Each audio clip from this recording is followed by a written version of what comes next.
Hey, what's going on, everybody? This is Jay, owner of Elite Audio Installations in Arlington, Texas. Good morning, good afternoon, good evening. So this is part 2 of our Jeep rewire. To say the least, this has been quite the adventure, right? So it was kind of the situation where, you know, every time you're doing something or you uncover something, you end up seeing more stuff that you just can't believe. It's like, bro, did they really do that? I'm gonna provide some pictures in here so you guys can kind of see what I'm talking about.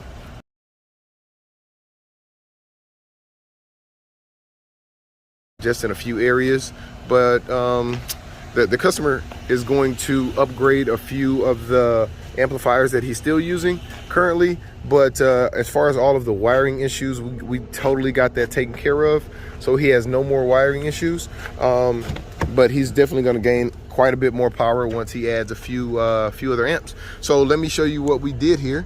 So these speakers, this sound bar here, all DS18 speakers, we completely rewired this all with oxygen-free copper wiring, and we're running that off of a new Sound Digital 800.4 actually, and just want to show you guys some of the amp setup. So this is how it looks now. Sweet. So the reason I did this board this way, so we were initially kind of considering putting it underneath this area here where the sub box is. We would have had to create some type of venting system with probably a fan that's pulling and one that's pushing the air out. And then we were talking about putting it on the back of the seat, but he has a cover that goes in here, when the top is off, to protect everything so no one can kind of access what's inside of the trunk. So we didn't want to do that either, because that would keep that from sitting in place as it's supposed to. So we did not end up doing that yet. So we're probably going to end up putting it under there, like I was just talking about, once everything is done here, or well, once the customer upgrades those amplifiers, because the Sound Digital amplifiers are ridiculously powerful and very small, so you can put them in a lot of different places. Now check this out. This is a really cool radio, right, guys? Really cool radio. A really nice radio, a high-end radio for sure. Behind this radio, oh my god, so I'm gonna show some pictures of what this radio looked like, or what the wiring looked like behind this radio.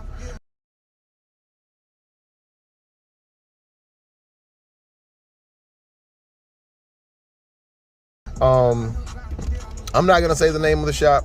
The customer may end up saying the name of the shop. It's a really big shop. But I sent him a picture of it. He couldn't believe it. I couldn't believe it. It was definitely really crazy. But everything is oxygen-free copper wire now. We have 0 gauge wire running from the battery, and let me show you guys that 0 gauge wire running from the battery right now, and connecting to the rear battery. He's going to change that battery and actually swap it out with a system battery. That was one of my suggestions as well. All right, hold on. Let me try to do this while holding you guys.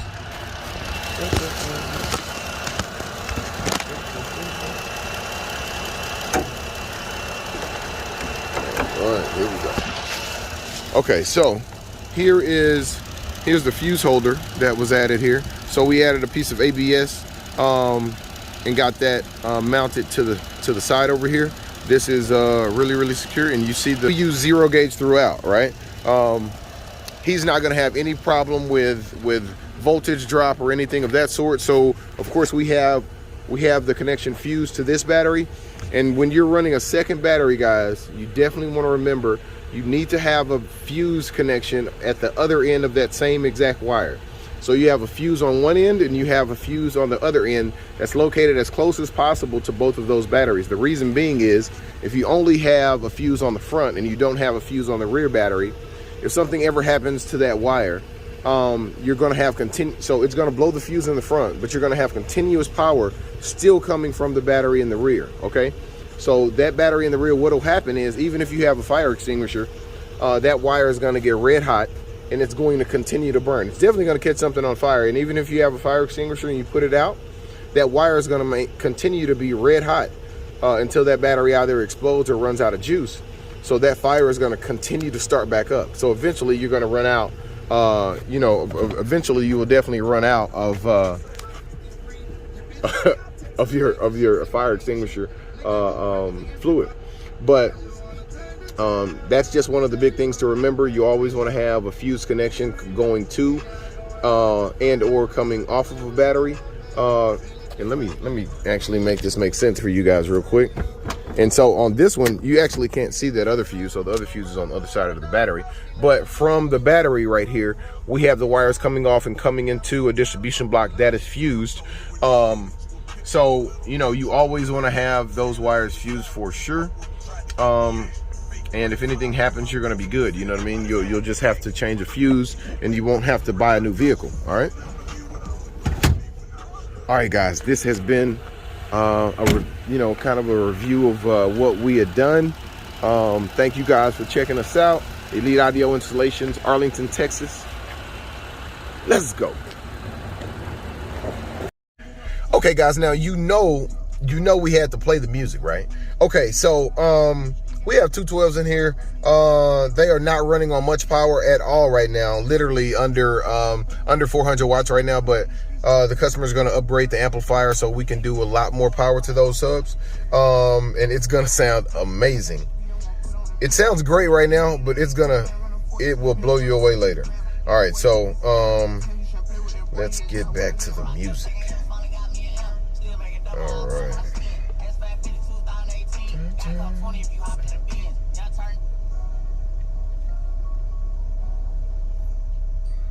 Okay, let's turn this thing up some. Oh, she like to ride panoramic tour. Oh, she like to ride panoramic tour. Automatic, panoramic,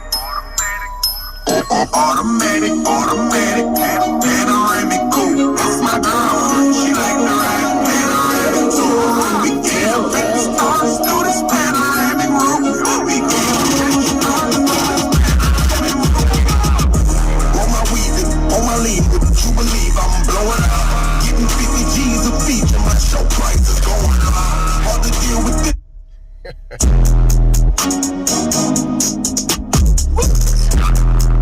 Spin, six, yeah. It breaks my.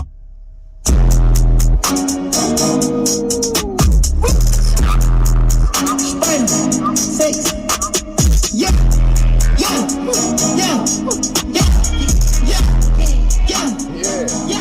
Yeah. Okay, so check it out, guys. It is like really, really loud. Like I said, the bass sounds really, really good in here. Most of the time it does not translate into the videos, but it sounds absolutely amazing. It's gonna sound way past what it sounds like right now. It's gonna sound even better right now than it sounds right now once he upgrades that amplifier. Really excited about that. I'll have a few more projects with this Jeep, so you'll be seeing it again, guys. I'm out. Let's go. Okay. All right, man. Look, I'm just gonna say this. This is not okay. All right. The problem with these grounds is simply the fact that there is no paint removed behind these connectors. It is just straight paint. Nothing was removed. This is not okay. This is not a good ground at all. This is definitely a fail. Give you someone a pointer. If you're installing a system yourself, don't grab a ground from right here. First of all, this wire being in between this bolt and this piece of metal, it's not going to be a good ground, okay? Even if you remove the coating from this metal, you have no idea what's underneath it. And I can pretty much guarantee you that it's a well-painted piece of metal underneath there, okay? So don't grab those as if that's a good location to get your ground. FYI.